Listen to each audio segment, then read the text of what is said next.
Egameni lika Allah onomusa onesihawu. Ngicela uAllah angivikele kusathane ongathandwa. Allahu al-Wadud. uAllah unothando. uAllah uyena osinikeza uthando. Namhlanje ke ngifuna ukukhuluma ngothando. Ukuthi masikhuluma ngothando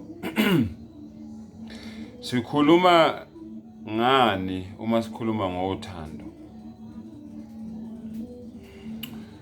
Noma ngikhuluma ngezilimi zabantu nezezingilosi kepha ngingenalo uthando, ngiyithusi elikhencezayo nensimbi encencethayo. Noma nginokuprofetha ngiqonda izimfihlakalo zonke nokwazi konke, noma nginokukholwa konke ngangokuba ngingagudluza izintaba, kepha ngingenalo uthando angiyinto yalutho.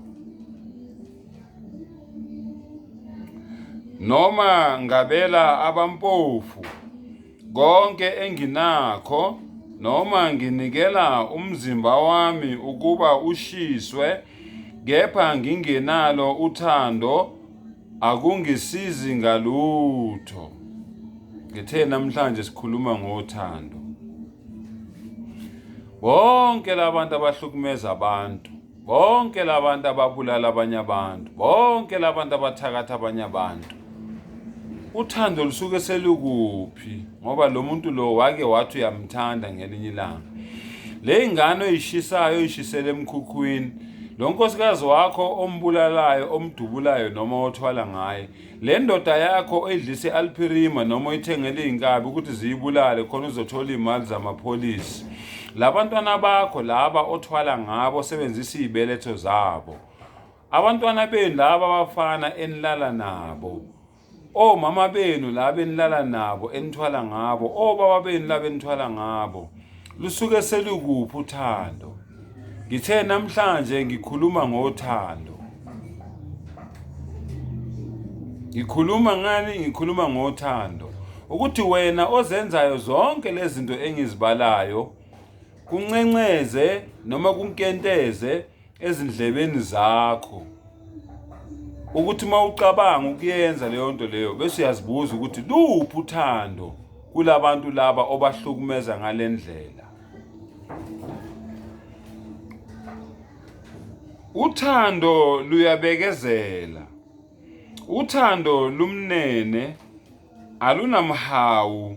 Uthando alunakuzigabisa, aluzikhukhumezi, aluziphathi ngokungafanele, aluzifuneli okwalo, alucunuki, alunaqhubu, aluthokozi ngokungalungile, kepha luthokozela iqiniso.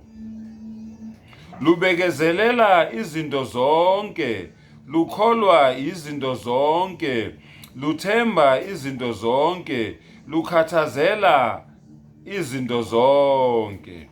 Uthando alusoze lwaphela, kepha nokuba kukhona ukuprofetha kuyakukhawuka ngokuba kuyizilimi, ziyakunqamuka ngokuba kungukwazi kuyakukhawuka.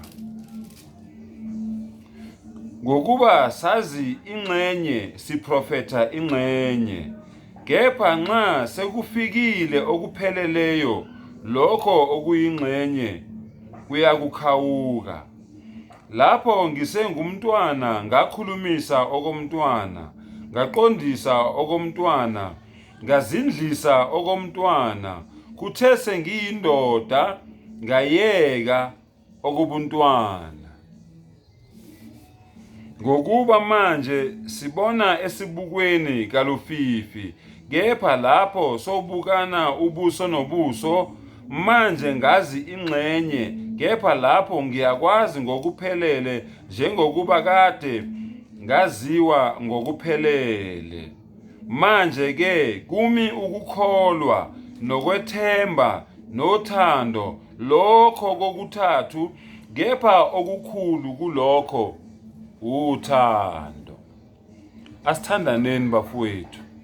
Siyazi ukuthi njengoba kuyile nyanga lekaZibandlela, baningi abaney'nhloso zokubulala abanye abantu, baningi abaney'nhloso zokudlisa abanye abantu, baningi abaney'nhloso zokubhidliza imizi, baningi abaney'nhloso zokuxabanisa, baningi abaney'nhloso zobumenemene, baningi abaney'nhloso zokufaka iy'celo zezehlukaniso. Umbuzo wami uthi luphi uthando loku akade nithandana ngalo yonke leminyaka? Nkosi yami sisibusise, isivula amehlo, isipha amandla, sithandane ngokweqiniso. Wa akhiru da'wana anilhamdulillahi rabbil alamin.